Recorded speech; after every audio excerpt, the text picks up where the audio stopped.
Now it's time to pull everything together and update your product brief with what you learned during this design process. We're back where we started, at the idea stage of the build, measure, learn loop. But now our ideas are informed with early adopter feedback. You'll move through this loop many times, and each cycle will bring you closer to product market fit. Updating your product brief will help you communicate what you want to build and who you're building it for, to your team, your stakeholders, investors, and anyone interested in helping you make your product a reality. First, you'll update your product idea, your elevator pitch, and MVP canvas.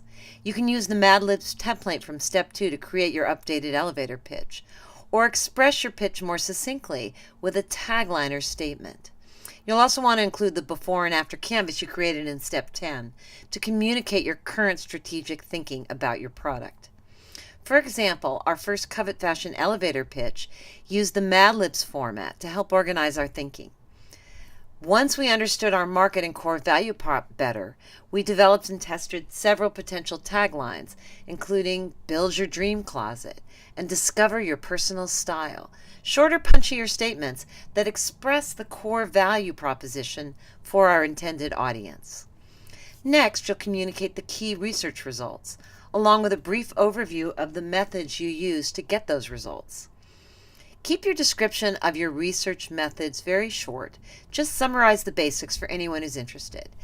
Then communicate a few key patterns, the ones you use to make your strategy and design updates, so that you don't overwhelm your audience with all the details.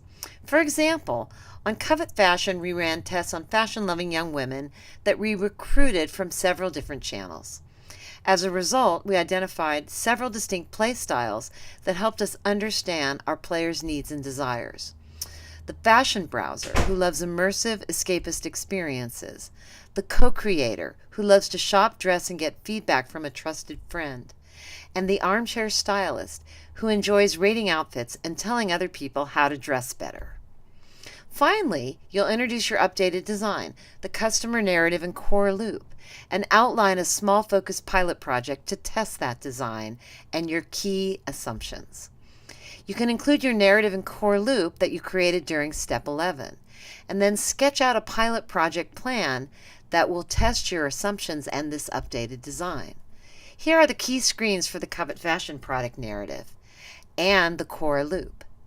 To help your colleagues understand your designs, try annotating these screens with design elements that they reference, such as I did here.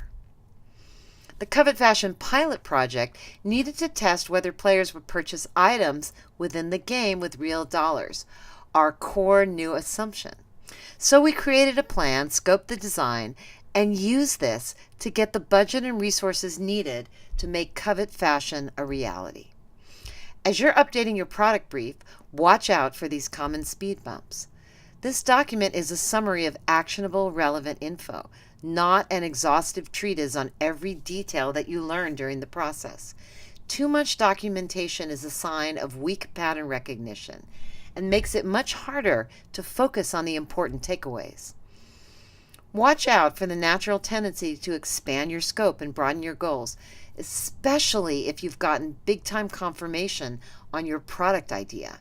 Even when you're thinking big, you still need to have the discipline and focus to iterate quickly. Make sure your pilot project is as small, focused, and streamlined as possible.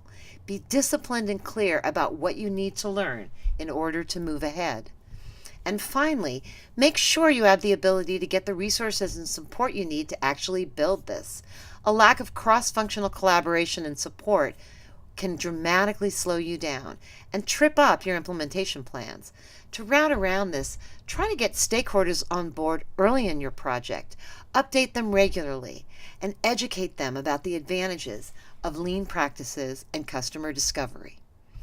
Now that you've moved through all 12 steps and learned to go quickly through the build, measure, learn cycle, I hope you're set up to confidently move forward into the next phase, building, tuning, and running your pilot project. Good luck with that. Be sure to keep your product iterations lean, focused, and high learning. That's the best way to speed up your ability to reach product market fit.